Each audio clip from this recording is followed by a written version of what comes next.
Bismillahirrahmanirrahim. Assalamualaikum warahmatullahi wabarakatuh. Alhamdulillahi rabbil alamin. Wassalatu wassalamu ala asyrafil anbiya'i wal mursalin wa ala alihi wa ashabihi ajma'in. Ma'asyiral muslimin rahimani wa rahimakumullah jami'an. Udhiyah atau kurban adalah syiar yang mulia di dalam Islam yang disembelih setelah salat Idul Adha pada hari nahar, diawali pada tanggal 10 Dzulhijjah dan 3 hari setelahnya. Dan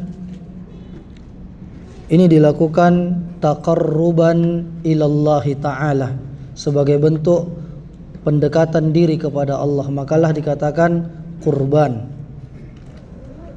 Dan mengikuti sunnah bapak kita, yaitu Nabi Ibrahim, Abul Anbiya, bapaknya para nabi alaihissalam. Dan ini disebut sebagai syar'u man qablana, syariat umat sebelum kita yang masih diamalkan dan diakui eksistensinya di dalam syariat Islam. Dan juga jamaah sekalian, disebutkan bahwa kurban ini adalah syariat yang dilakukan pada hari raya Idul Adha.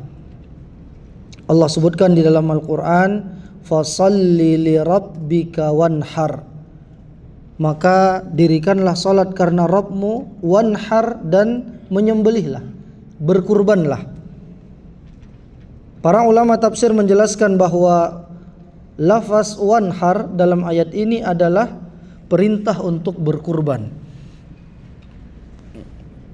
Di antara keutamaannya, kurban adalah bentuk seorang hamba menghidupkan sunnah Nabi Ibrahim dan Nabi Muhammad sallallahu alaihi wasallam. Bahkan Rasulullah sallallahu alaihi wasallam juga berkurban dengan 2 ekor kambing kibas yang berwarna putih, bertanduk, dan beliau senantiasa menjaga ibadah kurban serta menganjurkannya bagi yang mampu.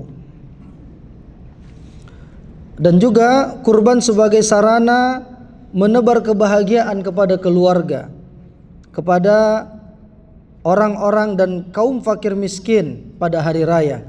Di dalamnya terkumpul ibadah harta dan juga ibadah badan, sekaligus semangat berbagi dan berbuat baik kepada sesama. Disebutkan di dalam Al-Quran, wa ahsinu innallaha yuhibbul muhsinin, dan berbuat baiklah kalian, sesungguhnya Allah mencintai hamba-hambanya yang muhsinin, yang berbuat baik.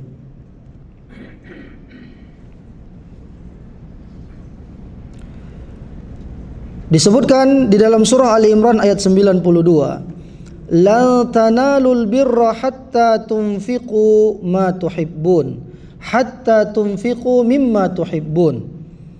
Kalian tidak akan mencapai kebaikan yang sempurna sampai kalian menginfakkan apa yang kalian cintai. Pada asalnya kurban disyariatkan untuk orang yang masih hidup, ya.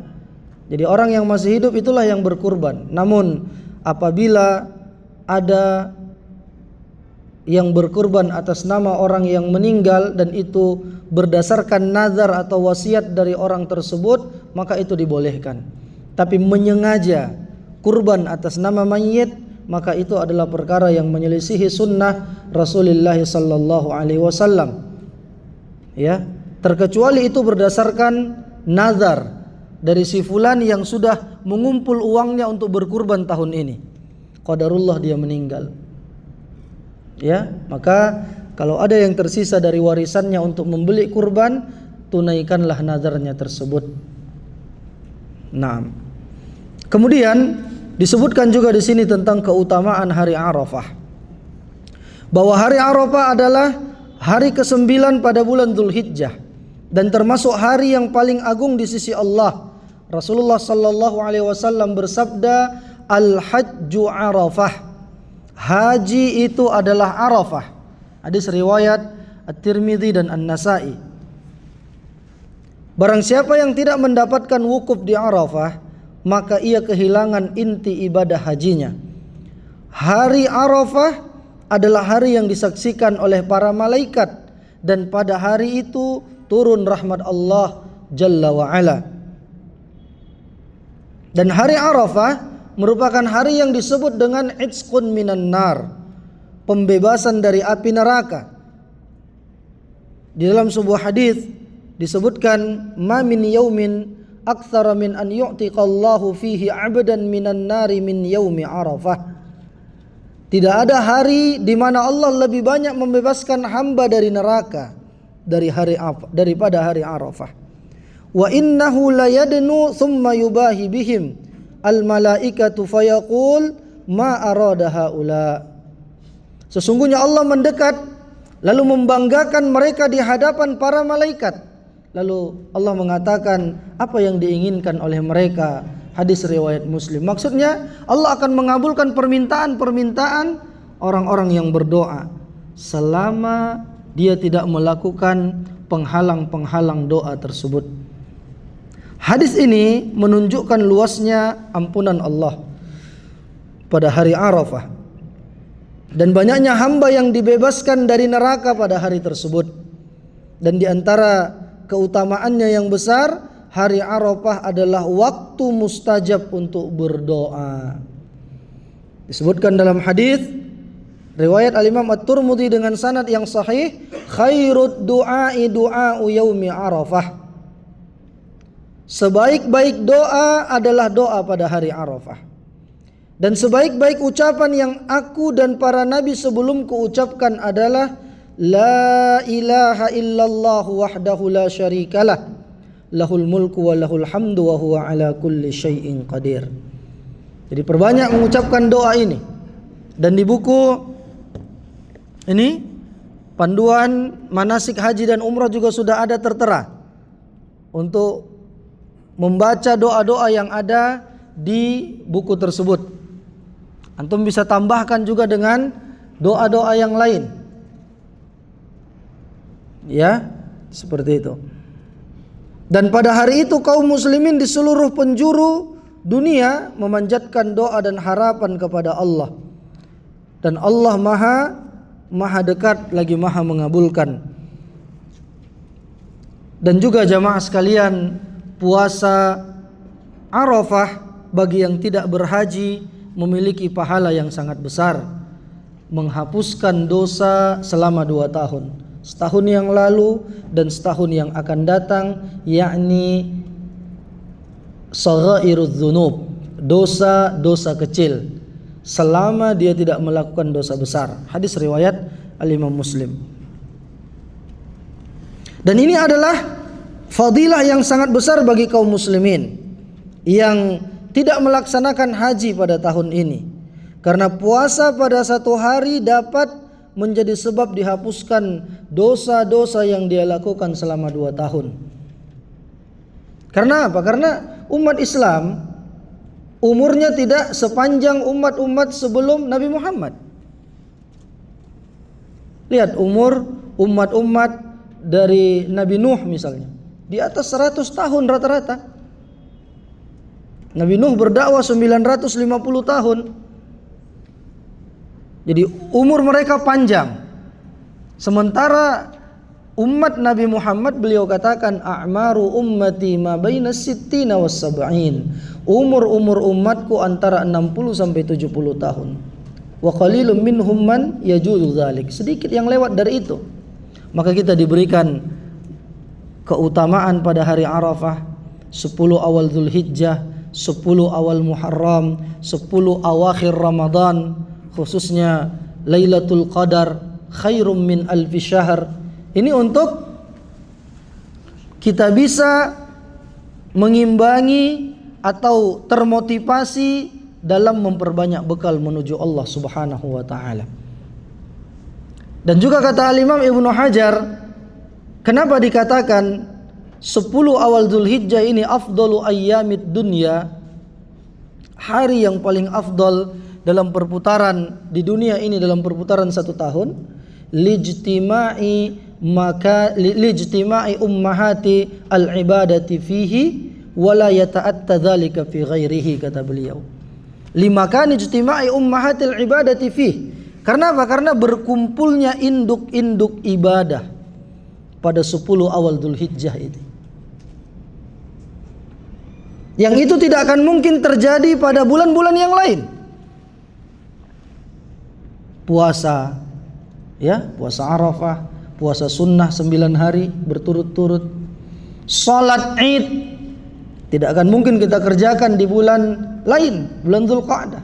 Dzulhijjah ada, berkumpul salat Id, puasa, berkumpul juga di situ haji, orang yang umroh tamattu', ya, berkumpul ibadah-ibadah, kurban, penyembelihan, udhiyah, ya, itu yang membuat kenapa kita perlu mengingatkan tentang keutamaan 10 awal Dzulhijjah ini. Dan juga kalau dia 10 awakhir Ramadan, orang sudah mengerti, orang sudah buat persiapan, ya, banyak yang sadar. Akan tetapi 10 awal Dzulhijjah ini orang-orang tidak sadar, Pak. Nggak ada persiapan sama sekali. Bahkan dia nggak mengerti, atau bahkan setelah duduk di majelis ilmu baru sadar, oh iya ya, ini hari yang paling afdol dalam kurun waktu 1 tahun. Baru dia tahu. Makanya perlu diingatkan diri kita dan orang-orang terdekat kita dan teman-teman kita, kita berada di hari-hari terbaik dalam perputaran 1 tahun. Fa'aktsiru fihin, maka perbanyaklah pada hari-hari tersebut, perbanyak zikrullah.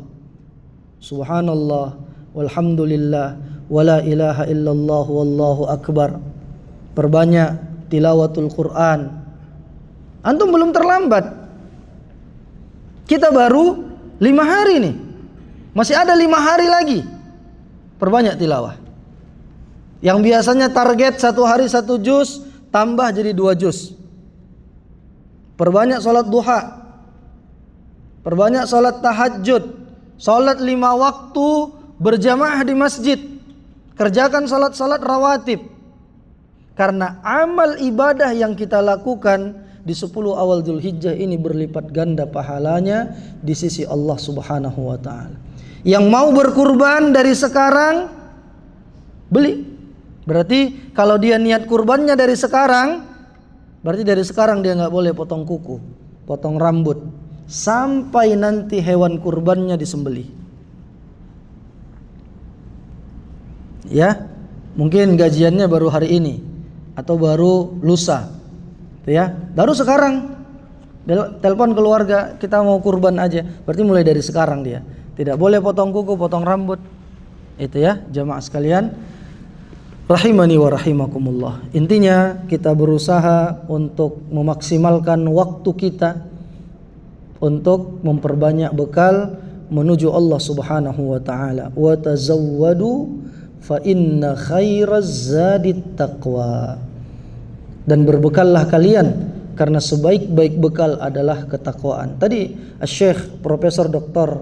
Abdul Wahid Al-Mazrui juga menyebutkan ada satu daerah, kata beliau, yang disampaikan oleh guru-guru beliau di daerah bagian Afrika, yang dimana mereka dikatakan muslimin, tetapi sudah hilang syiar-syiar Islam dari keseharian mereka. Jarang ada yang sholat, jarang ada yang puasa, tetapi untuk syariat kurban mereka masih berlomba-lomba. Ya, mereka masih melakukannya. Artinya memang kita harus menjaga ini, jamaah sekalian. Jangan sampai di daerah atau di kampung kita tidak ada kurban hanya karena keyakinan kami satu keluarga sudah digilir berkurban semuanya. Ya, karena ini beberapa daerah kita dapati seperti itu. Tidak ada kurban di tempatnya dengan alasan dia, istri, anak-anaknya sudah berkurban di tahun-tahun sebelumnya. Padahal yang disunnahkan diusahakan setiap tahun kurban atas nama kepala keluarga dan dia niatkan pahalanya untuk seluruh anggota keluarganya, hayyan kana am mayyitan. Apakah keluarga yang masih hidup atau yang sudah wafat. Wa akhiru da'wana alhamdulillahi rabbil alamin. Wassalamualaikum warahmatullahi wabarakatuh.